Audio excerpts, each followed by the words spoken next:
सुने business cycles होती क्या है? It refers to what? Rhythmic fluctuations in aggregate economic activity that we study over a period of time. उसे बोला जाता है क्या? Business cycles. बिजनेस साइकिल्स जो होती है उसके 4 फेज होते हैं। कौन कौन से? Expansion, peak, contraction and trough. Trough को क्या बोला जाता है? डिप्रेशन। ठीक है, फिर बताओ कौन सा फेज ऐसा है जिसमें हम 2 तरह के अनएम्प्लॉयमेंट एक्सपीरियंस करेंगे? तुम्हारे मॉड्यूल के हिसाब से the answer is going to be expansion. ठीक है, एक्सपेंशन में कौन से 2 टाइप के अनएम्प्लॉयमेंट होंगे? फ्रिक्शनल और स्ट्रक्चरल। बेटा everything is expanding, weather it is demand, it is supply, it is production, it is GDP growth, everything is growing. ठीक है, लेकिन फाइनली हर चीज स्टैग्नेट होगी कौन से फेज में? पीक पे। ठीक है, peak marks the beginning of what? Downfall. ठीक है, फिर बताएं रिसेशन। रिसेशन का दूसरा नाम क्या हो सकता है? डाउन स्विंग या कंट्रैक्शन। ठीक है, जब फाइनली सब सप्लायर्स सारे ऑर्डर्स पीछे के कैंसिल करना चालू करते हैं, whether it's of plant and machine और it's of raw material, that is the mark of contraction. ठीक है, और कंट्रैक्शन में interest rate low, demand low, production low, लोगों की income low, living standards low. लेकिन फाइनली जब बहुत ज्यादा सीवियर फॉर्म ऑफ कंट्रैक्शन या रिसेशन आता है तो उसे क्या बोलते हैं? डिप्रेशन। डिप्रेशन का दूसरा नाम वैसे तो ट्रफ हो सकता है, लेकिन अगर तुमसे पूछा जाए सीवियर फॉर्म ऑफ रिसेशन तो उसका आंसर क्या लिखोगे? डिप्रेशन। ठीक है, that is the line given in your module and that is how you will have to learn it. ठीक, उसके बाद अपन ने देखा था क्या कि इसमें नेगेटिव ग्रोथ रेट होएगा। नेगेटिव ग्रोथ रेट कौन से फेज में होता है? ट्रफ में या डिप्रेशन में। ठीक है, नेगेटिव ग्रोथ रेट हो जाता है। जीडीपी ग्रोथ रेट की बात हो रही है, पॉपुलेशन ग्रोथ रेट की नहीं। Okay, we are only talking about economy right now. Now coming on to next thing, बताएं कब तक ही गिरेगी इकोनॉमी? कब तक ही गिरती रहेगी? Finally people will start accepting jobs at low wage rate. ठीक है, and that is the mark of recovery. तो एक क्वेश्चन आ गया था एग्जाम में कि सबसे पहला चेंज आपको रिकवरी में कौन से फेज में देखने को, कौन से मार्केट में देखने को मिलता है? That is labour market. सबसे पहले आपको लेबर मार्केट में चेंज दिखता है। 4 ऑप्शन थे, the correct one was labour market. Am I clear? And then eventually बाकी सारे मार्केट्स में चेंज देखने को मिलने लग जाता है, whether it is production, whether it is demand, whether it is income of people, everything, industrial goods, agricultural goods, everything grows. ठीक है, अब ये जो इकोनॉमिक एक्टिविटीज है जिसकी वजह से हमको डायरेक्शन ऑफ द इकोनॉमी पता लगता है, वो कौन सी है? उन्हें क्या बोलते हैं? इंडिकेटर्स। 3 तरह के इंडिकेटर होते हैं। कौन से? Leading, lagging and coincidental indicator, जो इकोनॉमिक चेंजेस के साथ चल रहे हैं। कोइंसिडेंटल या कॉन्करेंट। ठीक है, जो थोड़े टाइम लैग के बाद हो रहे हैं, those are lagging, and that happen first hand to know the economic trend. पहले ये होते हैं और उसके बाद आप आपकी इकोनॉमी एक ट्रेंड पकड़ लेती है। नहीं नहीं नहीं, leading, leading, they give you lead of in kind of change. New orders for plant and machine किसका एग्जांपल है? लीडिंग इंडिकेटर्स का एग्जांपल है। ठीक है, फिर बताएं नेक्स्ट चीज। मैंने बोला था एक्सपांशन और कंट्रैक्शन के बारे में अगर आपको at the same point of time पता लगता है तो ये कोइंसिडेंट इंडिकेटर है। एग्जाम में पूछ लिया गया, लेकिन unfortunately same point of time दिया नहीं इन लोग ने। ओके, उसके बिना ये क्वेश्चन इनकम्प्लीट था, लेकिन आई टोल्ड यू ऐसा क्वेश्चन आ चुका है। Okay, fine. Okay, 3 case studies बताएं। ग्रेट डिप्रेशन कब से कब तक हुआ? 1929 से 1933 इज द ड्यूरेशन। 1930s का ग्रेट डिप्रेशन बोला जाता है। GDP growth rate world level पे कितना गिर गया? 15% से गिर गया था। फिर बताएं कीन्स ने इसका क्या रीजन दिया? एग्रीगेट डिमांड का कम होना। मॉनेटरिस्ट ने क्या रीजन दिया? Money supply, it was a banking crisis, and others दूसरे लोग, it was mainly pessimism in the economy, लोग पॉजिटिव नहीं थे। ओके, फिर बताएं आईटी बबल बर्स्ट कब हुआ? इन द ईयर 2000, 1997 से लेकर 2000 का period is known as IT bubble burst. ठीक है, आईटी बबल बर्स्ट के ड्यूरेशन में डॉट कॉम या ई कॉमर्स वाली कंपनीज जितनी भी थी वो सब डूब गई। ओके, मैक्सिमम मतलब डूब गई। क्यों? क्योंकि इन लोगों ने प्रॉफिट नहीं कमाया, बहुत ही लो रेट पे या ऑलमोस्ट निल प्राइस पे चीजें ऑफर करी, और इनमें इन्वेस्टर्स ने इंटरेस्ट दिखाया, जिसकी वजह से इनके शेयर प्राइसेस तो बढ़ गए, इंफ्रा बढ़ गया, लेकिन प्रॉफिट में कंपनीज कभी आ ही नहीं पाई। Okay, and that resulted into क्या? IT bubble burst. ठीक है, फिर नेक्स्ट क्या हुआ भैया? हाउसिंग क्राइसिस यूएस की 2008, बैंकिंग क्राइसिस बोला जाता है इसको। ओके, यहाँ पर यूएस, करेक्ट, यूएस के फेड बैंक ने, यूएस के फेड बैंक ने क्या किया था? हाउसिंग लोन्स प्रोवाइड करे, ठीक है, हाउसिंग लोन्स तो प्रोवाइड करे, लेकिन विदाउट चेकिंग व्हाट? क्रेडिबिलिटी। यार सामने वाला आपको पे करेगा कि नहीं वापस वो लोन, ठीक है। सब प्राइम लेंडिंग भी बोला जाता है, वो टर्म आ गया है, मैंने एमटीपी या आरटीपी में देखा है, तो प्लीज मार्केट। सब प्राइम लेंडिंग मतलब सामने वाला आपको रीपे कर सकता है या नहीं, वो चेक किए बिना आपने सामने वाले को लोन दे दिया है। अगर ऐसा है तो बेटा जब इंस्टॉलमेंट रीपेमेंट का टाइम आया, क्या ये लोग लोन रीपे कर पाए? नहीं। जो मॉर्टगेज किए हुए हाउसेस थे उनके रेट भी क्या हो गए? गिर गए, ठीक है, बेच नहीं पा रहे थे ये लोग। Finally US had to face क्या? बहुत सारे बैंक्स का डूबना, और इसकी वजह से वर्ल्ड लेवल पे दिक्कतें हुई, क्योंकि यूएस के बैंक्स में बहुत सारे वर्ल्ड लेवल इंस्टीट्यूशन के इन्वेस्टमेंट्स थे। क्लियर है? पक्का? ओके, आगे बढ़ते हैं बच्चा, तीनों केस स्टडीज डन। फीचर्स कर लिए थे अपन ने, बताया what are the features of business cycles. एक फेज होता है, बहुत सारे होते हैं, बहुत सारे होते हैं, पीरियोडिकली होते हैं या रेगुलर होते हैं? These are periodic in nature. पर है ना, एक बार एक option, I don't remember the attempt, it might be Jan 25 only. Okay, इतना वियर्ड ऑप्शन दिया ना इनने, मतलब बिजनेस साइकिल का इनमें से कौन सा फीचर होता है, दैट वाज द क्वेश्चन। और फिर इन लोग ने बोला कि बूम का पीरियड 6 महीने तक चलता है, रिसेशन 3 महीने तक चलता है, वगैरह वगैरह, तीन ऐसे ही बकवास ऑप्शन थे। और एक ऑप्शन दे दिया कि business cycles are regular in nature या इन फीचर। अब बेटा इन सब में तो फिर तुमको यही टिक करना पड़ेगा ना। उन लोगों ने पीरियोडिक और रेगुलर दोनों को पर्यायवाची माना था, पीरियोडिक भी लिखा था एंड रेगुलर भी लिखा था, बट अब वो नॉकआउट लगाओ ना तो बाकी तीन ऑप्शन तो बिल्कुल ही फालतू थे, तो वो ही सही लग रहा था। M I clear? नन जैसा कोई ऑप्शन था नहीं।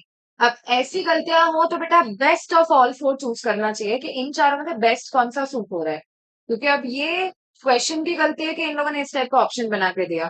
लेकिन अब उनमें से जो तुमको लग रहा है कि यार ये तो रिजेक्टेड ही है, टाइम ड्यूरेशन तो कभी होता ही नहीं, उनको तो रिजेक्ट ही कर देना, फिर जो एक सूटेबल है उसको टिक करके आना पड़ेगा। समझे क्या? ओके, तो ये पीरियोडिक होती है क्या? हाँ, ये थोड़े थोड़े टाइम में हर फेज आता रहता है, लेकिन क्या ये रेगुलर होती है? Do they occur at regular intervals? No, they don't. Okay, बताएं, इंडस्ट्रीज में ज्यादा इम्पैक्ट या एग्रीकल्चर में? इंडस्ट्रीज में ज्यादा इम्पैक्ट। फिर बताएं किस पे ज्यादा इम्पैक्ट पड़ेगा, it will be market economy या सोशलिस्ट? मार्केट इकोनॉमी, है ना? ड्यूरेबल गुड, कैपिटल गुड या necessities? Capital and durable good industry. बेटा एमटीपी में इतनी बार आ चुका है क्वेश्चन, इतनी बार, आई एम सेइंग यू ना मल्टीपल टाइम्स। ओके, फिर बताएं, कंटेजियस होती है या नहीं? कंटेजियस मतलब ये फैलती है। ओके, इनका इंटरनेशनल कैरेक्टर होता है या नहीं होता है? इंटरनेशनल होती है इन कैरेक्टर, एक जगह से शुरू होती है हर जगह फैल जाती है। एक कारण होता है इनका, ये मल्टीपल कारण होते हैं, multiple reasons to business cycles. Am I clear? और कॉन्सिक्वेंस, कॉन्सिक्वेंस है ना, इम्पैक्ट होता है, multiple impact, multiple sectors impacted, और वेलफेयर को क्या पॉजिटिवली इम्पैक्ट करते हैं, नेगेटिवली? दोनों हो सकता है, ठीक है। They affect the wellbeing of individuals या ओवरऑल नेशन, ओवरऑल इकोनॉमीज, लेकिन किस डायरेक्शन में ये हम नहीं बोल सकते। क्लियर? अरे वो होगा तो पॉजिटिवली इम्पैक्ट करेगा, राइट, और वहीं रिसेशन और ट्रफ होगा तो नेगेटिव इम्पैक्ट आएगा। अरे बोलो ना। वेरी गुड, आगे बढ़ते हैं बच्चों। स्टार्टिंग में द नेक्स्ट टॉपिक जो कल तुमने मुझे पढ़ाने नहीं दिया था। हाँ, इंटरनल और एक्सटर्नल कॉजेस। बेटा दो कॉजेस होते हैं बिजनेस साइकिल के, One is internal, another one is external. बेटा indigenous causes with in a nation अगर कारण है बिजनेस साइकिल के, तो वो इंटरनल कारण कहलाते हैं। और किसी कंट्री के बाहर के कारण है, तो वो कैसे कॉजेस है? External causes. Am I clear? ठीक है। अब सबसे पहला इंटरनल रीजन इज, कीन्स ने जो बोला है, कीन्स हर बार एक ही चीज बोलता है क्या? Aggregate demand. बताओ ना आप, एग्रीगेट डिमांड अगर कम हो जाती है, अगर कम हो जाएगी तो कौन सा फेज? एक्सपेंशन या कंट्रैक्शन? कंट्रैक्शन, क्योंकि बच्चा एग्रीगेट डिमांड कम तो प्रोडक्शन कम, लोगों का employment come, income come, and hence again again it will be demand का कम होना। अरे समझ रहे हो कि नहीं यार ये साइकिल? ओके। तो एग्रीगेट डिमांड कम क्यों हो जाती है? Might be because people don't want to purchase at the rates being offered. उनका इनकम लेवल हो सकता है कम हो, या प्राइसेस कुछ ज्यादा बढ़ी हुई हो and they want to control their expenditure. Am I clear? बहुत सारे कारण हो सकते हैं। तो एग्रीगेट डिमांड कम तो यूल एक्सपीरियंस व्हाट? कंट्रैक्शन। लेकिन अगर एग्रीगेट डिमांड ज्यादा तो यूल एक्सपीरियंस व्हाट? एक्सपेंशन का फेज। यहाँ पे कंट्रैक्शन और यहाँ पे एक्सपेंशन। समझे कि नहीं? दूसरा कारण बेटा, एग्रीगेट डिमांड अगेन आपकी कंट्री की बात है यार। ओके। तो that is why it is an internal या इंडिजिनस रीजन। सेकंड रीजन पे आ जाते हैं, दैट इज व्हाट? इन्वेस्टमेंट्स।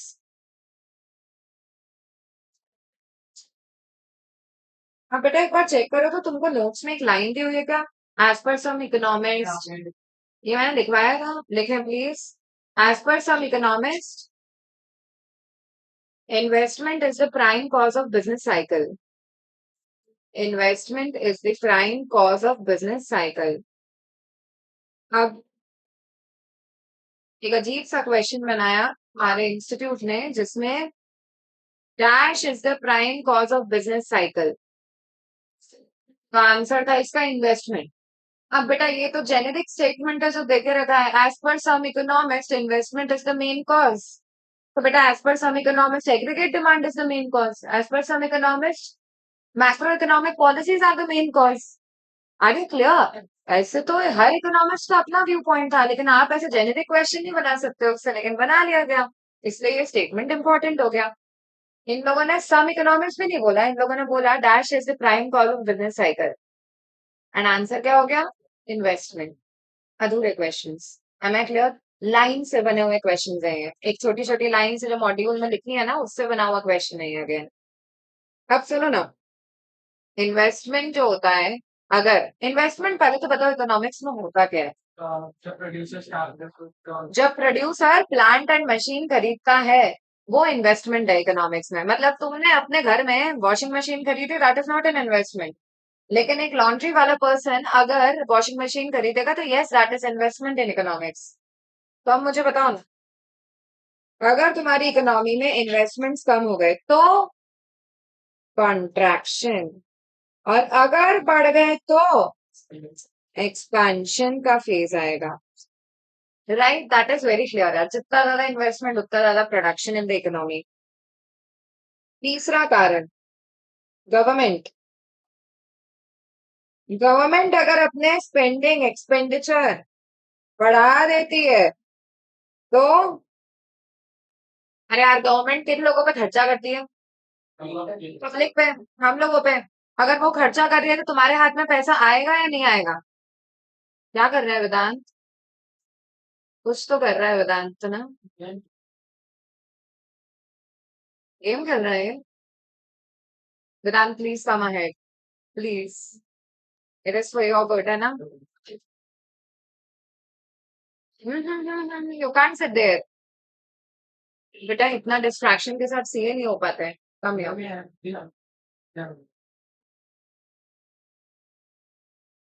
इधर आओ तुम, इधर आओ, इधर आओ, इधर। क्या सुना तुमने अभी तक?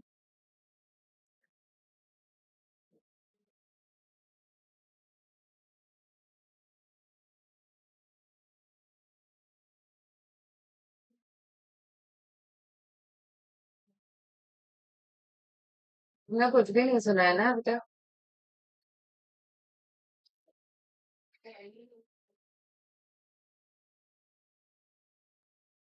बेटा तुमको पता है ना 85% of the students are not going to clear the exam.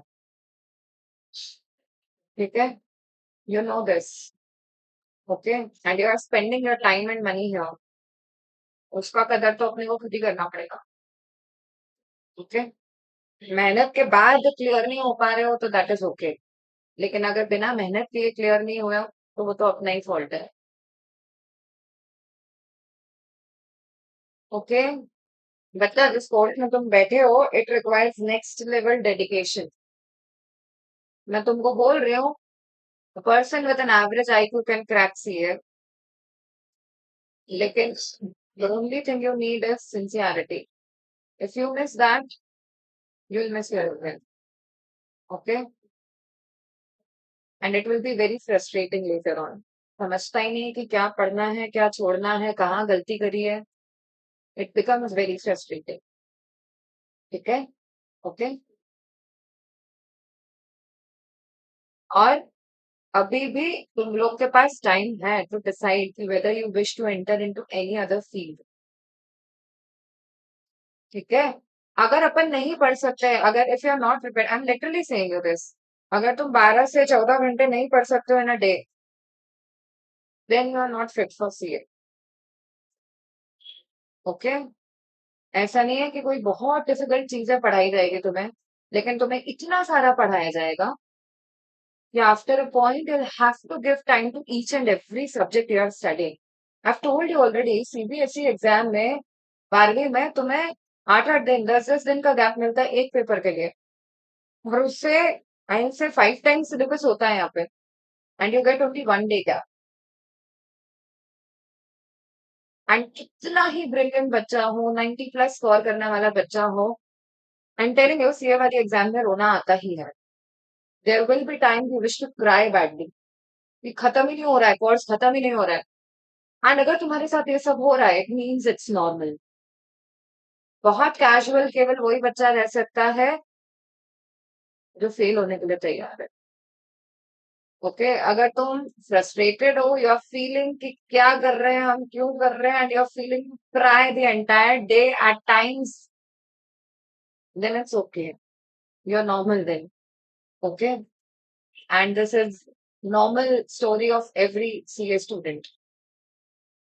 ठीक है, there have been calls, so many calls. See, as a student I've faced those times, लेकिन being with you, her bar exam के पहले कुछ बच्चे call करते हैं, they want some motivation, they are not able to complete the course, and literally brilliant student but crying on phone, so what is to be done now? Okay, ये सारे phases, इतना पढ़ने के बावजूद बच्चा अगर फेस कर रहा है तो कैजुअल एटीट्यूड के साथ तो नहीं हो पाया।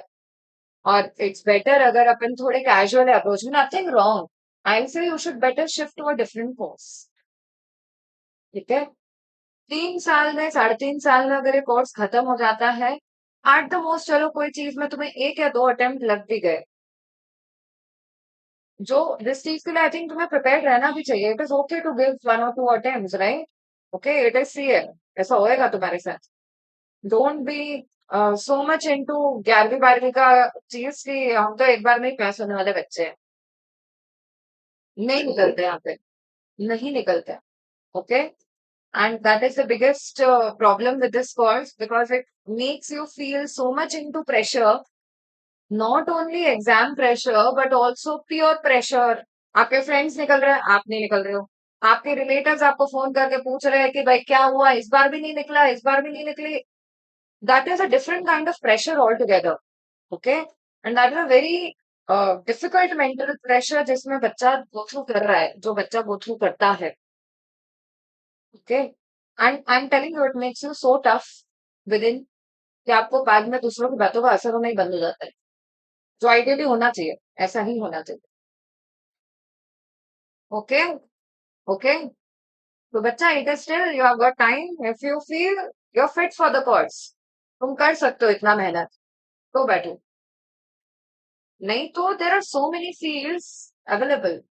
ओके, ऐसा नहीं है कि सिर्फ इसी से you can build your career. If you have decided to be in this field you have to work hard, there is no other option left.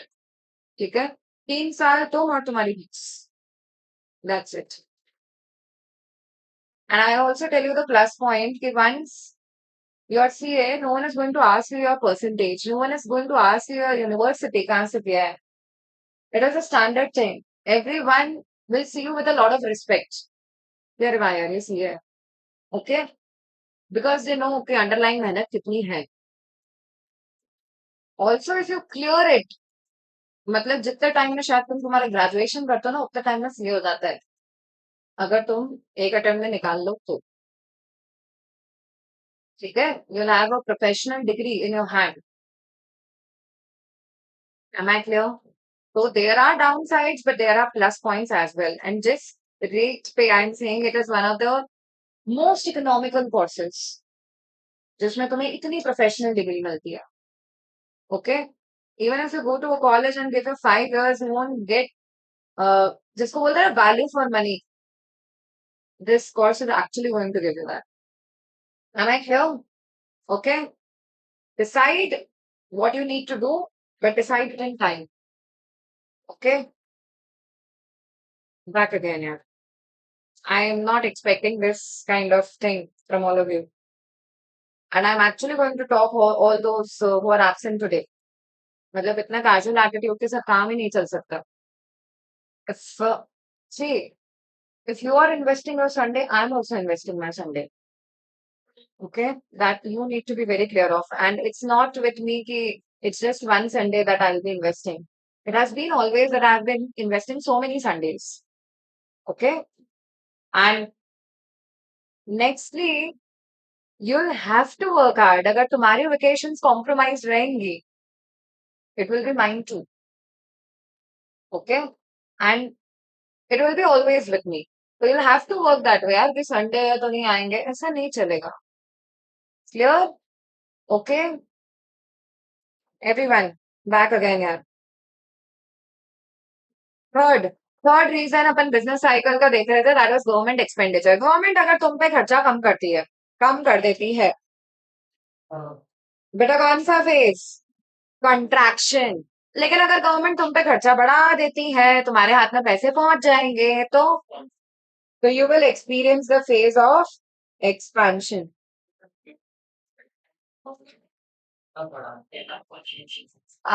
Listen listen, एक होता है कॉज, एक होता है इम्पैक्ट। अगर गवर्नमेंट ने खर्चा कम कर दिया, गवर्नमेंट अपना खर्चा कम कब करेगी? जब इन्फ्लेशन चल रहा है ना? तो इन्फ्लेशन को कंट्रोल करने के लिए गवर्नमेंट ने अपने खर्चे कम किए होंगे। यार इन लोगों के हाथ में पहले ही बहुत पैसा है, बहुत डिमांड कर रहे हैं, तो प्राइसेस बढ़ती जा रही है, इन लोगों का हाथ में पैसे नहीं पहुंचा रहे। लेकिन जैसे ही गवर्नमेंट ने खर्चा अपना रोका होगा, now economy is going to experience a downfall. Clear? ये इम्पैक्ट है और वो कारण है। क्लियर है?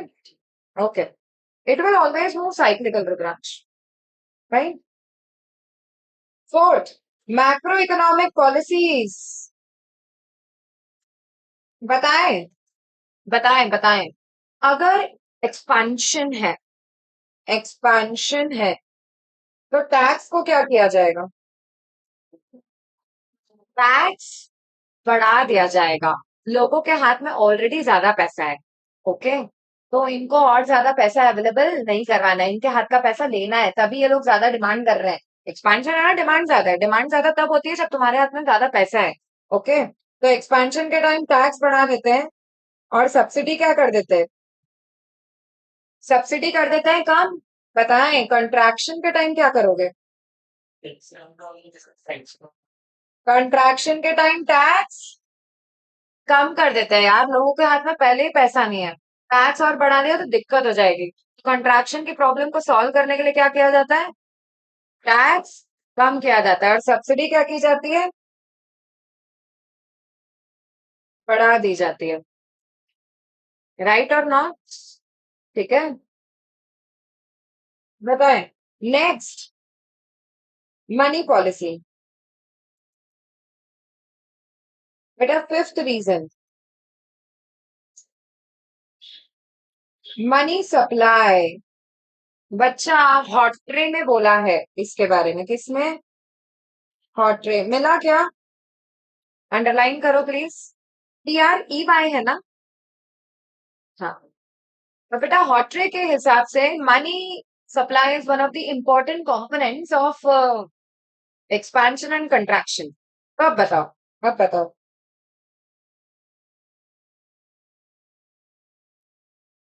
एक्सपेंशन क्यों हुआ होगा?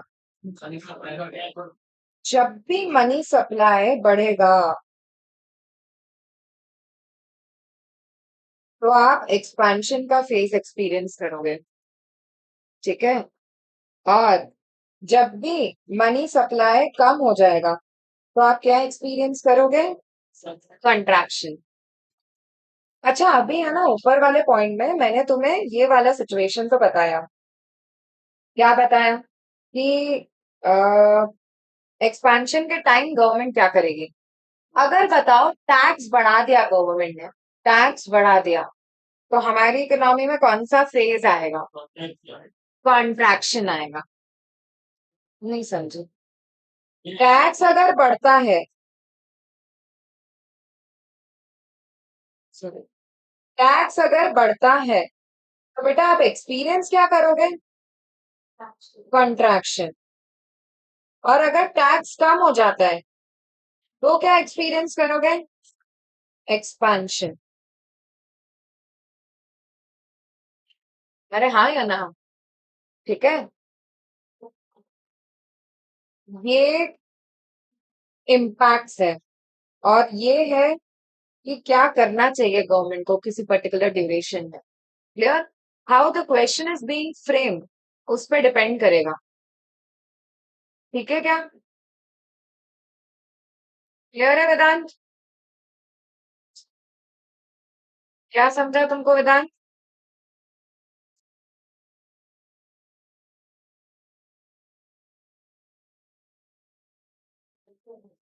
मोबाइल का है तुम्हारा? उधर ही है? क्या समझा? नहीं आया समझ? कल तुम्हारा ओरल टेस्ट है ऑफ दिस चैप्टर, ठीक है? Otherwise I am going to make a call. अरे नोट्स मैं हूं ना। Aarush is going to help you out, है ना?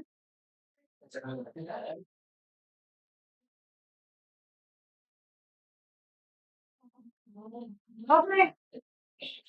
सुनो, किस तरह से क्वेश्चन फ्रेम्ड है वो ध्यान से देखना। ओके? कि एक्सपांशन का फेज चल रहा है तो आपको टैक्स बढ़ा देना चाहिए, लेकिन टैक्स बढ़ाने पे कौन सा फेज आएगा? That is contraction. Okay? Money supply वाला पॉइंट किसने दिया है? कॉट्रे ने दिया है, ठीक है? मनी सप्लाई अगर ज्यादा तो क्या फेज? एक्सपेंशन। और मनी सप्लाई कम तो contraction. Last, psychological factors. Psychological factors में तीन अलग अलग बातें हुई है। सबसे पहले आता है पीगू। पीगू ने बोला है कि यार बिजनेस साइकिल मेनली होती है cause of optimism and pessimism. Economy में कैसा माहौल चल रहा है उसके हिसाब से डिसाइड होता है कि बिजनेस साइकिल का कौन सा फेज चलेगा।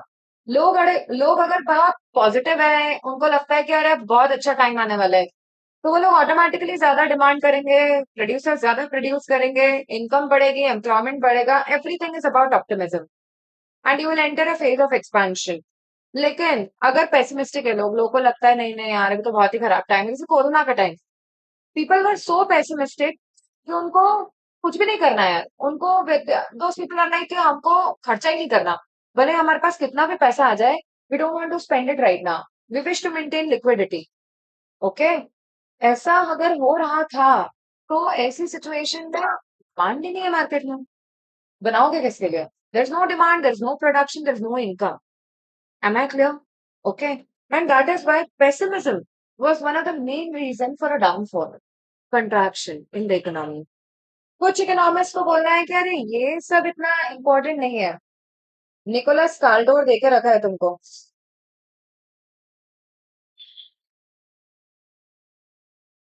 उसके हिसाब से तो price is one of the main reason for business cycle. Business cycle का एक मेन कारण होता है क्या? प्राइस। ठीक है। एंड फाइनली तीसरा, स्कम पीटर ने तो एक ही चीज बोली है पूरे time he. It is about what? Innovation. Innovation की वजह से बिजनेस साइकिल्स होती है। जो इनोवेट करता है वो बढ़ जाता है, जो नहीं कर पाता वो डाउनफॉल एक्सपीरियंस करेगा। Am I clear? तीन अलग अलग अलग इकोनॉमिक्स के व्यू पॉइंट्स कवर्ड है साइकोलॉजिकल फैक्टर्स में। क्लियर? रिपीट करें।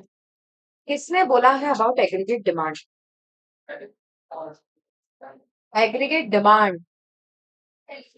Keynes, John Maynard Keynes. Okay. Dash is the prime cause of business cycle. Investment is one of the prime cause of business cycle. ये question आ गया, इससे important हो जाता है। फिर मुझे बताएं, अगर गवर्नमेंट अपने खर्चे बढ़ा देती है तो कौन सा फेज? हम एक्सपीरियंस करेंगे एक्सपेंशन, और कम कर देती है तो कंट्रैक्शन। टैक्स अगर बढ़ा दिया है तो कंट्रैक्शन, और सब्सिडी बढ़ा दिया है तो एक्सपेंशन। किसने मनी सप्लाई को इम्पोर्टेंट बोला है? Hot rate. मनी सप्लाई ज्यादा तो कौन सा फेज? और अगर कम तो? किसने इनोवेशन के बारे में बोला है? क्राइसिस के बारे में बोला है? निकोलस कार्डो। सॉरी। और किसने बोला है अबाउट ऑप्टिमिज्म पेसिमिज्म? पीगू। अब बेटा निकोलस कार्डो की वेब थ्योरी देके रखी होगी, अंडरलाइन करो वहां पे। COBWEB, cobweb theory. मिला क्या? बेटा ये शायद मेन एग्जाम में तो नहीं आया, लेकिन मैंने कहीं तो देखा है, वेदर इट इज एमटीपी और आरटीपी।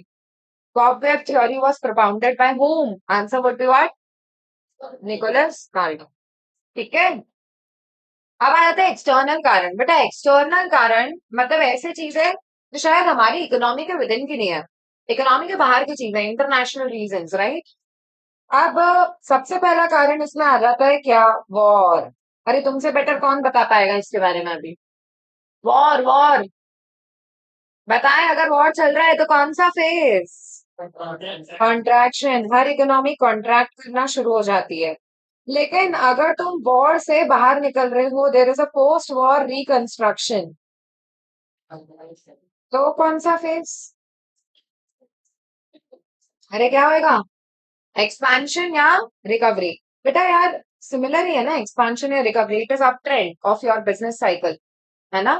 तो जब आप वॉर में होते हो तो भाई आप दिक्कत में हो, दिक्कत में हो तो कंट्रैक्शन एक्सपीरियंस करोगे। लेकिन पोस्ट वॉर, वॉर अगर खत्म हो जाता है और उसके बाद रिकंस्ट्रक्ट कर रही है इकोनॉमी, और एक्सपीरियंस व्हाट? एक्सपेंशन। ओके। फिर आ जाते हैं टेक्नोलॉजिकल शॉक्स। नाम में भले शॉक है, लेकिन शॉक होने वाली बात नहीं है। अगर टेक्नोलॉजिकल इनोवेशन है तो ऑटोमेटिकली कौन सा फेज आएगा? एक्सपेंशन।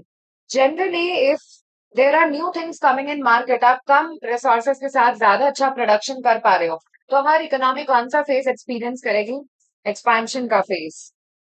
Natural factors. हमारी जैसी इकोनॉमी जिसमें agriculture is one of the main occupation of people, और नेचुरल फैक्टर्स पे अगर वो डिपेंड करता है क्या? तो बताएं। ऐसे टाइम पे अगर नेचुरल फैक्टर्स अपना साथ दे दें तो एक्सपेंशन, और अगर ना दे पाए तो you will experience what? Contraction. Natural factors अगर पॉजिटिवली वर्क नहीं कर रहे हैं इन आर फेवर, तो फिर कंट्रैक्शन आएगा, specially in an agrarian economy. Natural factors का यही डिस्क्रिप्शन देख के रखा है इन बुक्स, क्योंकि generally agriculture as an occupation, Rudransh, agriculture as an occupation जो होता है उसमें ही नेचुरल फैक्टर्स पे ज्यादा डिपेंडेंस होगा। Am I clear? ठीक है। Lastly population. बताएं, इंडिया जिस चीज में नंबर वन है, एक ही चीज में तो नंबर है, बताओ। खुशी की बात है ये? खुशी की बात है? नहीं, you will experience the phase of contraction. अच्छा, रिसोर्स उतना ही है इकोनॉमी के पास। Imagine you are the only member earning in your family and you have a family of 10 people. वो ज्यादा अच्छा सिचुएशन है, या फिर you are the only earning member of the family and you are a family of 4 people. 2 people, because each person is going to get a bigger share in the income. Okay, ज्यादा खर्चा कर पाएगा per person, they'll have a better standard of living. Okay, हमारे साथ तो यही दिक्कत है, रिसोर्स है कम और हम है ढेर सारे। ओके, तो यहाँ से पॉवर्टी एलिमिनेट करना बड़ा मुश्किल हो जाएगा। क्लियर है? बोला जाता है inequalities are going to increase, resource उतना का उतना ही है और लोग बढ़ते ही जा रहे हैं, तो पर पर्सन अवेलेबिलिटी ऑफ रिसोर्स हो रहा है कम। Clear? I don't know population को एक्सटर्नल में क्यों डाला है, it should have been more an internal factor. ठीक है, to an economy. Coming back, 5 external कारण बताएं। पहला, वॉर की वजह से क्या होएगा? कंट्रैक्शन। फिर पोस्ट और रिकंस्ट्रक्शन की वजह से क्या होएगा? एक्सपेंशन। ओके, फिर बताएं टेक्नोलॉजिकल शॉक्स, टेक्नोलॉजी इंप्रूव हो रही है तो क्या होएगा? एक्सपेंशन। अगर नेचुरल फैक्टर पे डिपेंड कर रहा है तो पॉजिटिवली रिएक्ट हो रहा है तो एक्सपेंशन, नहीं तो कंट्रैक्शन। एंड लास्ट, पॉपुलेशन ज्यादा है तो you are going to experience contraction. Okay, मतलब that is not a good phase for the economy. I am giving you the point, you tell me ये एक्सटर्नल है या internal. War, money supply, psychological factor, post-war reconstruction, natural factors, technology, aggregate demand, population. Very good. Clear है? Okay, आगे बढ़ते हैं। Last thing कि business cycles को पढ़ते ही क्यों है, क्यों ही पढ़ना है तुमको? अंडरलाइन रीजन, एग्जाम पास करनी है, that is the only reason right now, है ना? Why are business cycles studied? Importance. Basically, they are telling you about importance. What is the importance of business cycle? सबसे पहला, आपके business में decision लेने में हेल्पफुल होगा ये। और दूसरा, it it helps in making business की प्रॉपर प्लान्स एंड पॉलिसीज। कितना सप्लाई होना चाहिए, कितना डिमांड आएगा मार्केट में, कितना प्रोडक्शन करना है, कितना फाइनेंस का अरेंजमेंट करना है, कौन सा मार्केट में चीजें उतारनी है, कब उतारनी है, कितने प्राइस पे उतारनी है। You can decide everything only if you have an understanding of हमारी इकोनॉमी कौन से फेज को गो थ्रू कर रही है। ठीक है, 2 पॉइंट है देके रखा है आई थिंक नोट्स में, business decision and business policies. Clear और नॉट? 2 टर्मिनोलॉजीज है जो मुझे तुमको बतानी है, वो कंटेंट में पैराग्राफ में देके रखिए। एक टर्मिनोलॉजी मॉड्यूल में है, एक स्कैनर में पूछी जा चुकी है, तो मैं दोनों बता रही हूँ। बेटा, 2 तरह के बिजनेस हो सकते हैं।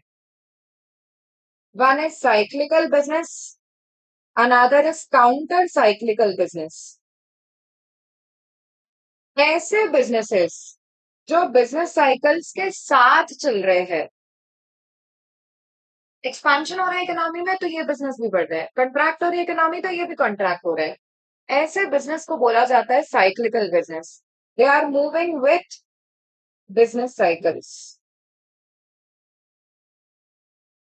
लेकिन ऐसे सारे बिजनेस जो ऑपोजिट डायरेक्शन में जा रहे हैं, अगेंस्ट बिजनेस साइकिल, मतलब अगर तुम्हारी इकोनॉमी में एक्सपेंशन चल रहा है तो ये कॉन्ट्रैक्ट हो रहा है, तुम्हारी इकोनॉमी में कंट्रैक्शन चल रहा है तो ये एक्सपांड हो रहे हैं। ऐसे बिजनेस कैसे बिजनेस कहलाते हैं? Counter cyclical. बेटा, ये स्कैनर में आ गया है, पीवाईक्यूज में है, और ये तुम्हारे मॉड्यूल में दिया हुआ है।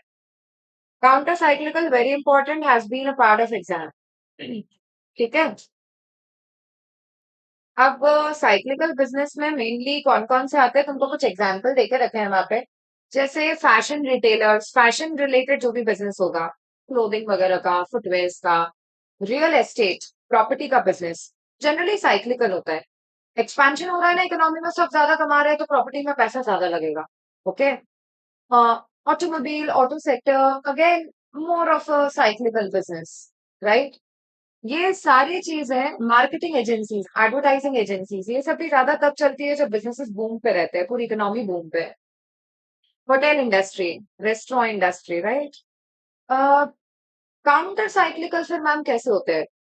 Counter cyclical businesses are, I give example जैसे कोरोना, ये है ना actually time to time depend करेगा. ऐसा हो जाता है कि कोविड के टाइम ऑनलाइन एप्स काफी चली. क्यों चली? स्मार्टफोन्स इंडस्ट्री चली या लैपटॉप्स बहुत बिके. क्यों बिके? क्योंकि लोग आपस में इंटरैक्ट नहीं कर पा रहे थे. तो the only way of interaction, या क्लासेस भी या ऑफिसेस भी, दे वर थ्रू ऑनलाइन मीडियम्स. ये सारी चीजें चली. इनफैक्ट फार्मा बिजनेस खूब चला. राइट और नॉट? ठीक है. अभी अभी रिसेंट वॉर टाइम में you can relate with it. क्या? इंडक्शन खूब बिके. मतलब जो इंडक्शन बिक नहीं रहे थे बरसों से, ओके, इतना ज्यादा सेल ही नहीं था उनका. All of a sudden people had started purchasing inductions. That is a counter cyclical business again. Okay, अचानक से उठ गया, अपलिफ्ट हो गया. Am I clear with this? Okay. यानी कि जो बिजनेस साइकिल के ऑपोजिट जा रहे हैं वो काउंटर साइक्लिकल. क्लियर है? It will depend on time to time and face to face कि कब कौन सा बिजनेस चलेगा. इसके साथ ये पर्टिकुलर चैप्टर होता है खत्म. हाँ.